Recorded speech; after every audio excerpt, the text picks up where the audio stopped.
আমেরিকার আকাশছোঁয়া দম্ভ কি তবে ইরানের পাহাড়ের গুহায় আছড়ে পড়ল?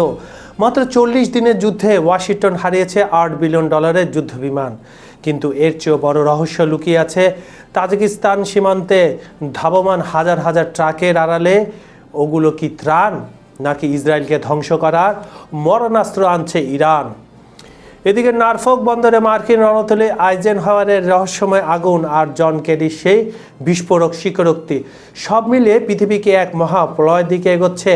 আজ আমরা ফাঁস করব বেশিরভাগ পশ্চিমা মিডিয়াতে চেপে যাওয়া সেই সব চাঞ্চল্যকর তথ্য, যা শুনলে আপনার গায়ের লোম খাড়া হয়ে যাবে। শেষ পর্যন্ত সাথেই থাকুন। ইতিহাসের পুনরাবৃত্তি সম্ভবত পৃথিবীর সবচেয়ে নিষ্ঠুর বাস্তবতা। এক সময় যে আমেরিকা আফগানিস্তানের সোভিয়েত ইউনিয়নকে পঙ্গু করার ছক এঁকেছিল, আজ যেন নিজেরাই সেই একই ফাঁদে পা দিয়েছে। মধ্যপ্রাচ্যের রণক্ষেত্রে মার্কিন ডলারের যে রক্তক্ষরণ শুরু হয়েছে, তা কেবল একটি সামরিক হার নয়, এটি একটি সাম্রাজ্যের পতনের দলিল। খবর সংযোগের বিশ্লেষণমূলক অনুষ্ঠানে আজকের ভিডিওতে আমরা খুঁজে বের করব কেন মার্কিন রণতলী আইজেনহাওয়ারে রহস্যময় আগুন লাগছে, কেন চীন এখন ট্রাম্পের সামনে শান্তিদূত সেজে বড় জুয়া খেলছে, আর কিভাবে ধ্বংসস্তূপ থেকে ফিনিক্স পাখির মতো জেগে উঠেছে ইরানের বিমান বাহিনী। এমন সব ভূ রাজনৈতিক সমীকরণ আজ আপনাদের সামনে তুলে ধরব, যা বিশ্ব ব্যবস্থাকে চিরতরে বদলে দেওয়ার সংকেত দিচ্ছে। চলুন গভীরে যাওয়া যাক।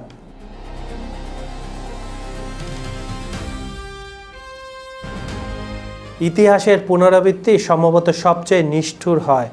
এক সময় আফগানিস্তানের পাহাড়ে সোভিয়েত ইউনিয়নকে অর্থনৈতিকভাবে পঙ্গু করে দেওয়ার যে নীল নকশা আমেরিকা এঁকেছিল, আজ যেন সে একই ফাঁদে পা দিয়েছে ওয়াশিংটন।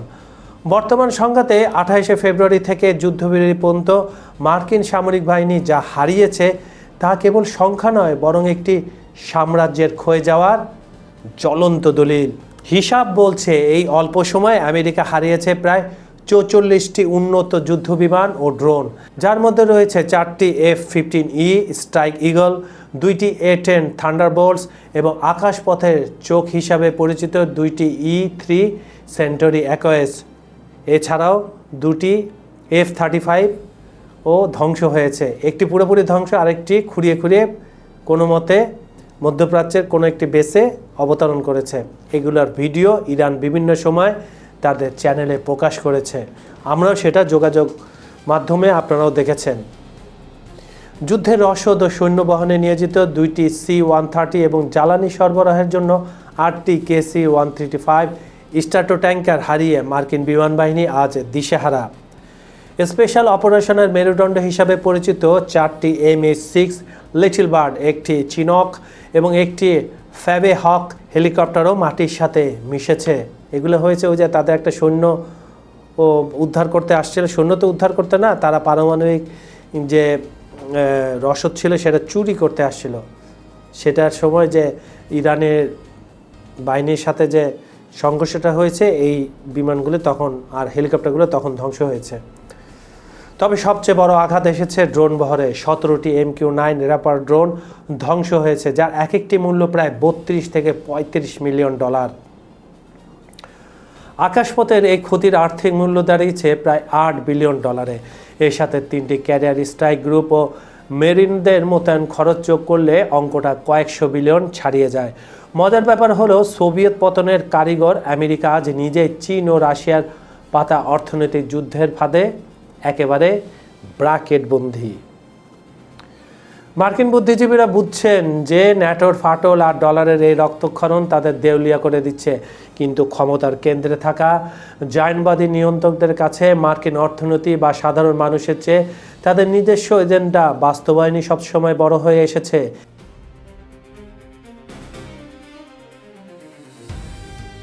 তাজিকিস্তান থেকে ইরানের দিকে ধাবমান হাজার হাজার ট্রাকের এক বিশাল কনভয় বর্তমানে আন্তর্জাতিক ভূ রাজনীতির উত্তাপ বাড়িয়ে দিয়েছে। সরকারি কাগজপত্রে এই দীর্ঘ লাইনকে মানবিক সহায়তা হিসাবে দাবি করা হলেও নেপথ্যে সমীকরণ নিয়ে রীতিমতো কাঁপছে বিশ্ব। গোয়েন্দা সংস্থাগুলোর প্রশ্ন একটাই, ত্রাণের বস্তার নিচে কি তবে লুকিয়ে আছে ইরানের সেই ভয়ঙ্কর কিলার ড্রোন? সন্দেহের তীর কিন্তু অমূলক নয়। 2022 সালে তাজিকিস্তানে দুশনবেতে ইরান তাদের বিখ্যাত আবাবিল ট্রু ড্রোনের উৎপাদন কারখানা চালু করে। বিদেশের মাটিতে ইরানের এই প্রথম ড্রোন ফ্যাক্টরি নিয়ে শুরু থেকে পশ্চিমা বিশ্বের উদ্বেগ ছিল। বর্তমান মধ্যপ্রাচ্য পরিস্থিতিতে আকাশ বা সমুদ্রপথে সমরাস্ত্র পরিবহন যখন চরম ঝুঁকিপূর্ণ, তখন সড়ক পথেই হতে পারে ইরানের জন্য নিরাপদ করিডোর। এই করিডোরটা হচ্ছে কোথা থেকে জানেন? চীন থেকে যায় প্রথম পাকিস্তান থেকে আজারবাইজান হয়ে তারপরে ঢুকে ইরানে। চীন সবসময় এই রুটটাই ব্যবহার করে আসছে যুদ্ধের মধ্যে। সবচেয়ে বড় রহস্য লুকিয়ে আছে কনভয়ের আয়তনে। মানবিক সহায়তার জন্য সাধারণত কয়েক ডজন ট্রাকই যথেষ্ট, কিন্তু যখন হাজার হাজার ট্রাকের চাকা একসাথে ঘোরে তখন ডাল মে কুচ কালা হয় বলাই বাহুল্য। সামরিক বিশ্লেষকদের ধারণা, তাজিকিস্তানের কারখানায় তৈরি ড্রোনের যন্ত্রাংশগুলোই হয়তো এখন কৌশলে ইরানে পৌঁছানো হচ্ছে। ত্রাণের লেভেলে কি তবে যুদ্ধের নতুন প্রস্তুতি চলছে? এই রহস্যের জট না খুললে বিশ্বজুড়ে উদ্বেগে পারো যে নামছে না তা নিশ্চিত। এই পশ্চিমা বিশ্লেষকরা যখন নিজেরা এই 40 দিনের যুদ্ধে আমেরিকা, ইসরায়েল, বিভিন্ন দেশ থেকে, বিভিন্ন ঘাঁটি থেকে তাদের রসদ, নট খাবার দাবার, সামরিক রসদ নিয়ে আসছে, তারপর সেনাবাহিনী নিয়ে আসছে, তখন তাদের কিচ্ছু যায় আসে না। আর যখন ইরান রিফিলিং করে যুদ্ধের সরঞ্জাম, তখন তাদের গায়ে জ্বালা ধরে যায়। এটাই হচ্ছে পশ্চিমাদের হিপোক্রেসি।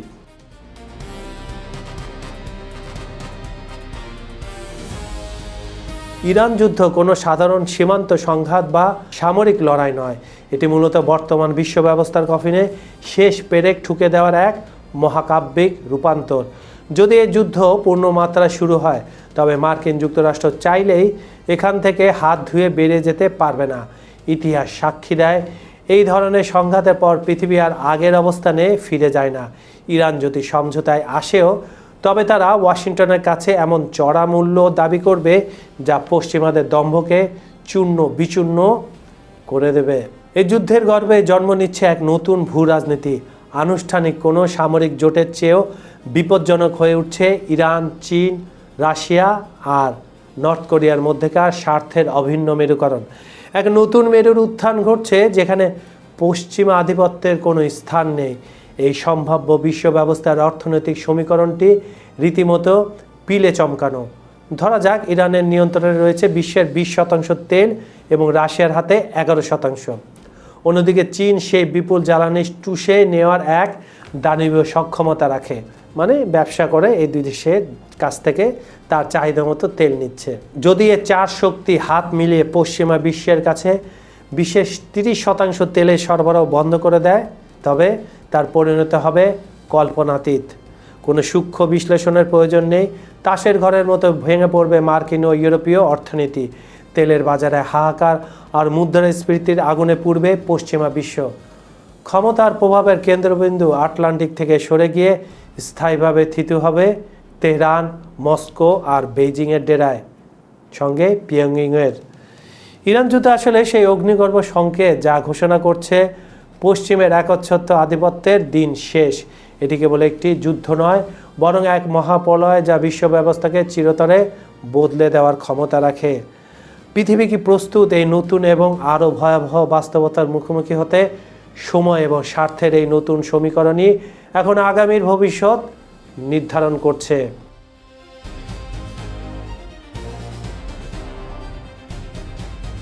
বর্তমানে বিশ্ব রাজনীতি এক চরম অস্থিরতার মধ্যে দিয়ে যাচ্ছে, এটা আমরা সবাই জানি। আগে ছিল ইউক্রেন, রাশিয়া, এখন সব কিছুর দৃষ্টিভঙ্গি কেড়ে নিয়েছে পার্সিয়ান গলফে ইরান, আমেরিকা, ইসরায়েল যুদ্ধ, সঙ্গে ইরানের প্রক্সি বাহিনীর। একদিকে যখন মার্কিন রণতরীর অগ্নিকাণ্ড ঘিরে রহস্য দানা বাঁধছে, অন্যদিকে ইরান তাদের সামরিক সক্ষমতা প্রদর্শন করে আঙুলে ট্রিগার রাখার ঘোষণা দিয়েছে। এর মাঝেই সাবেক মার্কিন পররাষ্ট্রমন্ত্রী জন কেরি দিয়েছেন এক চাঞ্চল্যকর পূর্বাভাস। সব মিলে এক বিস্ফোরক পরিস্থিতির সৃষ্টি হয়েছে। নরফোক বন্দরে রণতরী আইজেনহাওয়ারের রহস্যময় অগ্নিকাণ্ড। মার্কিন নৌবাহিনীর অন্যতম শক্তিশালী স্তম্ভ বিমান বাহিনীর রণতরী আইজেনহাওয়ার বর্তমান খবরের শিরোনামে। এটি এখন বলে না খবরের শীর্ষে রয়েছে, সেই ধরনের। কেন? তবে কোনো যুদ্ধের ময়দানে নয়, বরং নিজের ঘরের বন্দরে অগ্নিকাণ্ডের শিকার হয়ে। ভার্জিনিয়া অঙ্গরাজ্যের পোর্ট সাউথে অবস্থিত নরফোক নৌঘাঁটিতে মেরামতের কাজ চলাকালীন এই রণতরীতে অগ্নিকাণ্ডের ঘটনা ঘটে। এটা কি আবার ইরানের স্লিপার সেলের কাজ কিনা সেটাও কিন্তু অনেকে ভাবিয়ে তুলেছে। তবে যতদূর জানা যায় ইরানের স্লিপার সেলরা এখনও অ্যাক্টিভ হয়নি, তারা নির্দেশের অপেক্ষায় রয়েছে। মার্কিন নৌবাহিনীর মুখপাত্র জানিয়েছেন মঙ্গলবার গেল সপ্তাহে হঠাৎ করে জাহাজে আগুন লাগে, যা দ্রুত আতঙ্ক ছড়িয়ে দেয়। যদিও জাহাজের নাবিক এবং বন্দরের কর্মীরা আপ্রাণ চেষ্টায় আগুন নিয়ন্ত্রণে আনেন, তবে এই ঘটনায় 3 জন নাবিক আহত হয়েছেন। জাহাজটি 2025 সালে জানুয়ারি থেকে 16 মাসের জন্য একটি দীর্ঘমেয়াদী মেরামতের প্রক্রিয়া রয়েছে। 2023-24 সালে পঞ্চম নৌবহরের অধীনে গুরুত্বপূর্ণ মিশন শেষ করে আসা এই রণতরীটি মার্কিন সামরিক শক্তির প্রতীক। কিন্তু মেরামতের সময় এমন সন্দেহজনক অগ্নিকাণ্ড অনেক প্রশ্নের জন্ম দিচ্ছে। বিশেষ করে বৈশ্বিক উত্তেজনার এই সময় এই আগুন কি কেবলই দুর্ঘটনা, নাকি এর পেছনে কোনো নাশকতা রয়েছে, তা নিয়ে জল্পনা শুরু হয়েছে।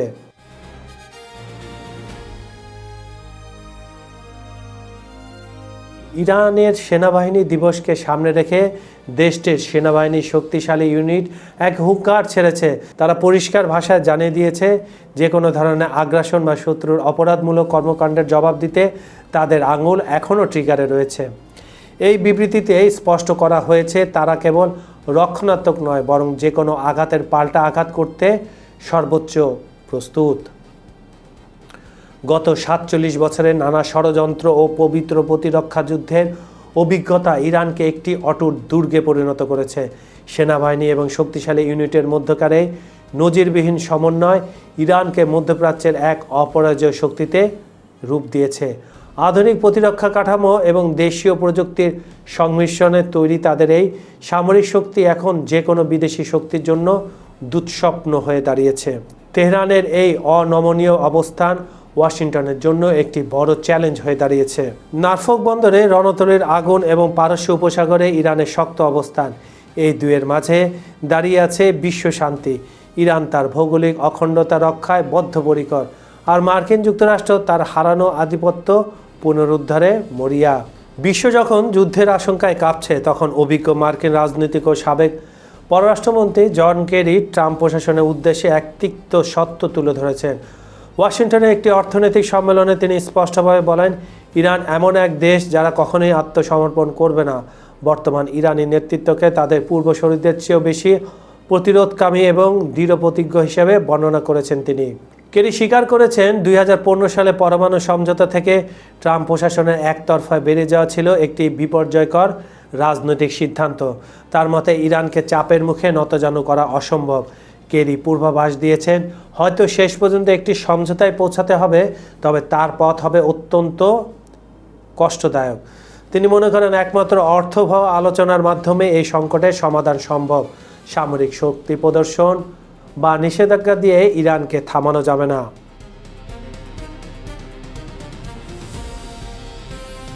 আইজেনহাওয়ারের অগ্নিকাণ্ড হয়তো একটি বিচ্ছিন্ন দুর্ঘটনা হতে পারে, কিন্তু বর্তমান ভূ রাজনৈতিক প্রেক্ষাপটে একে খাটো করে দেখার সুযোগ নেই। একদিকে মার্কিন সামরিক শক্তির সীমাবদ্ধতা বা রক্ষণাবেক্ষণের ত্রুটি প্রকাশ পাচ্ছে, অন্যদিকে ইরান তার সামরিক সক্ষমতাকে পূর্ণ মাত্রায় প্রদর্শন করছে।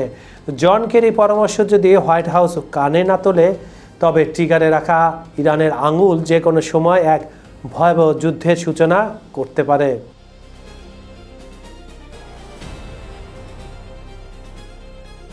ইসরায়েল ও আমেরিকার বিধ্বংসী হামলায় ইরানের বিমান বাহিনী কি তবে শেষ হয়ে গেছে? 40 দিনের যে হামলাটা হয়েছে সেটা কথা বলা হচ্ছে। আন্তর্জাতিক প্রতিরক্ষা বিষয়ক সংবাদ মাধ্যম ডিফেন্স ব্লক এবং ওপেন সোর্স ডাটার সাম্প্রতিক তথ্য বলছে ভিন্ন কথা। গত কয়েকদিনের যুদ্ধ পরিস্থিতির কাটাছেঁড়া শেষে জানা গেছে ইরানের বিমান বাহিনীর প্রায় 2/3 শক্তি এখনও সম্পূর্ণ অক্ষত। যুদ্ধ শুরুর দিকে ইরানের উন্মুক্ত বিমানবন্দরগুলোতে থাকা কিছু বিমান ক্ষতিগ্রস্ত হলেও আসল রহস্য লুকিয়েছিল মাটির নিচে। পাহাড়ের গভীরে নির্মিত ইরানের সুবিশাল আন্ডারগ্রাউন্ড মিসাইল সিটি বা ভূগর্ভস্থ ঘাঁটিগুলোতে ইসরায়েল ও যুক্তরাষ্ট্র দফায় দফায় বাংকার ব্লাস্টার বোমা নিক্ষেপ করেও কোনো সুবিধা করতে পারেনি। ফলে মাটির নিচে থাকা যুদ্ধ বিমানগুলো ছিল পুরোপুরি সুরক্ষিত। তবে কৌশলগত কারণে যুদ্ধের সময় এই বিমানগুলো বের করা সম্ভব হয়নি। আমেরিকার ক্রমাগত মিসাইল হামলায় ঘাঁটিগুলো প্রবেশপথ সাময়িকভাবে অবরুদ্ধ হয়ে পড়েছিল, কিন্তু যুদ্ধবিরতি শুরু হতে পাল্টে গেছে দৃশ্যপট। ইরানের প্রকৌশলীরা দ্রুত ধ্বংসাবশেষ সরিয়ে প্রবেশপথগুলো উন্মুক্ত করতেই আকাশে ডানা মেলেছে MiG-29, Mi-28 অ্যাটাক হেলিকপ্টার এবং কিংবদন্তি F-4 ফ্যান্টম যুদ্ধবিমান, যেটা তারা আরও অত্যাধুনিক করেছে। পরিসংখ্যান অনুযায়ী হামাদান ও তাবরিজ বিমান ঘাঁটিতে উন্মুক্ত অবস্থায় থাকা 38টি বিমান ক্ষতিগ্রস্ত হয়েছে, 36টি ধ্বংস ও 2টি আংশিক, যার মধ্যে 18টি F-4 এবং 8টি Su-24 সহ আরও কিছু পুরনো মডেলের বিমান রয়েছে। কিন্তু ইরানের প্রধান রণশক্তির বিশাল অংশই এখন আকাশ কাঁপাতে প্রস্তুত। একদিকে ইরানের সেনাপ্রধান বিশ্বকে কড়া বার্তা দিয়ে জানিয়েছে ইরান এখন আগের চেয়েও বেশি আক্রমণাত্মক। সম্প্রতি পাকিস্তানের সেনাপ্রধানের ইরান সফরকালে এর প্রমাণ কিন্তু আমরা দেখেছি। পাকিস্তান বিমান স্কটের প্রস্তাব দিলেও ইরান তা ফিরিয়ে দেয়। উল্টো পাকিস্তান যতগুলো বিমান আনতে চেয়েছিল, ইরান তার দ্বিগুণ যুদ্ধবিমান আকাশে উড়িয়ে অতিথিকে পাহারা দিয়ে বুঝিয়ে দিয়েছে ইরানের আকাশ শক্তি ফিরে যায়নি, বরং দ্বিগুণ শক্তিতে জেগে উঠেছে।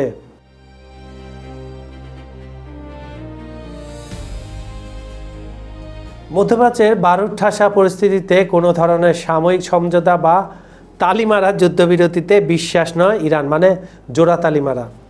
তেহরান স্পষ্ট জানিয়ে দিয়েছে তারা কোনো ক্ষণস্থায়ী যুদ্ধবিরতি গ্রহণ করবে না, বরং লেবানন থেকে লোহিত সাগর পর্যন্ত পুরো অঞ্চলে চলমান যে যুদ্ধ চলছে তার স্থায়ী অবসান চায় তারা। গতকাল তুরস্কে অনুষ্ঠিত আন্তালিয়া ডিপ্লোম্যাসি ফোরামের পার্শ্ব বৈঠকে সাংবাদিকদের মুখোমুখি হয়ে ইরানের উপপররাষ্ট্রমন্ত্রী সাইয়েদ খাতিববাজদেহ দেশটির এই কঠোর অবস্থানের কথা জানান। তার বক্তব্যে উঠে এসেছে এক আপোষহীন বার্তা, যেখানে শান্তি হতে হবে পূর্ণাঙ্গ এবং দীর্ঘস্থায়ী।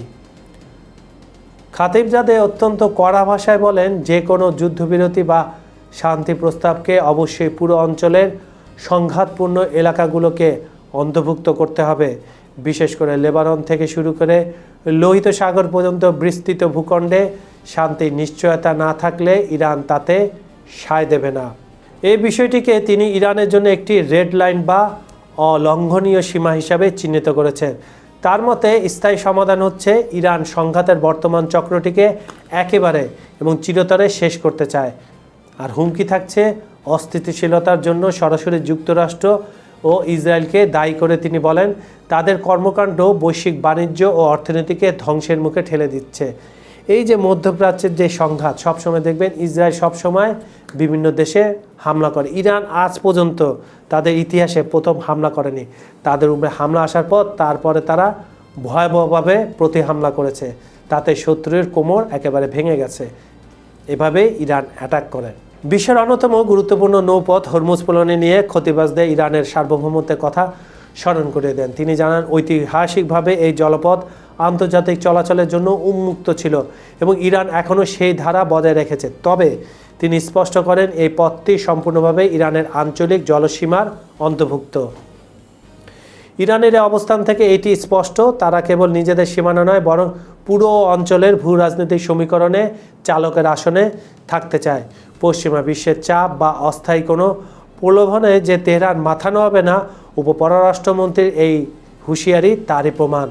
সংঘাতের এই দাবানল থামাতে হলে বিশ্ব শক্তিগুলোকে এখন ইরানের এই স্থায়ী সমাধানের দাবিকে গুরুত্বের সঙ্গে বিচার করতে হবে।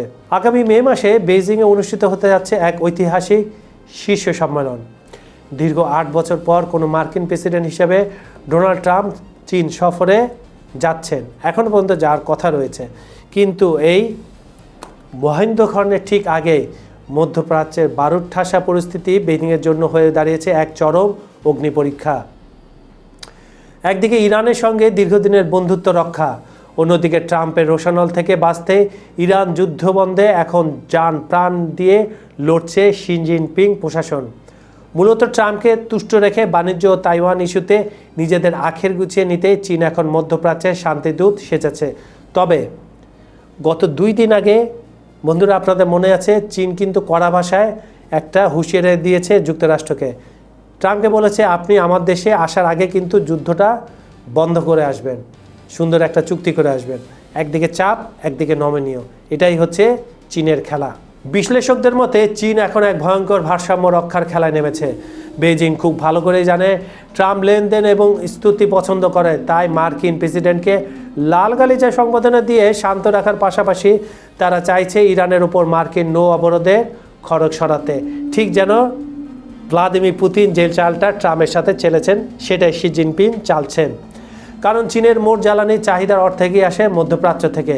যুদ্ধ দীর্ঘায়িত হলে চীনের অর্থনৈতিক চাকা থমকে যেতে পারে। তাই এ স্বার্থেই গত কয়েক সপ্তাহে চীনা পররাষ্ট্রমন্ত্রী ওয়াং ই 30টিরও বেশি রুদ্ধশ্বাস বৈঠক করেছেন।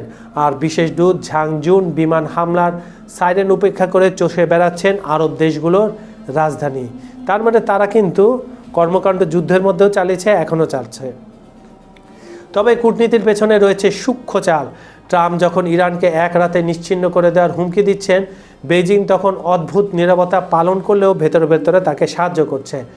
কোনো কড়া নিন্দা না জানিয়ে শি জিনপিং উল্টো 4 দফার এক ধোঁয়াটে শান্তি পরিকল্পনা ঘোষণা করেছিলেন। এর মূল লক্ষ্য হলো তেহরানকে আলোচনার টেবিলে বসিয়ে ট্রাম্পের বাহবা কুড়ানো। কত ধরনের চাল যে চীন চালে, মাথা নষ্ট। ইতিমধ্যে ট্রাম্পও প্রকাশ্যে স্বীকার করেছেন চীন ইরানিদের সঙ্গে কথা বলে পরিস্থিতি সামাল দিচ্ছে। চীনের এই কৌশলগত পিছুহাঁটা বা নমনীয়তা আসলে মে মাসের সম্মেলনকে নির্বিঘ্ন করার একটি বড় প্রজেক্ট। কিন্তু মুদ্রার উল্টোপিঠও আছে। অনেক বিশ্লেষণ মনে করেন চীনের এই অতি তৎপরতা আসলে সমাধানের চেয়ে নাটকীয়তা বেশি।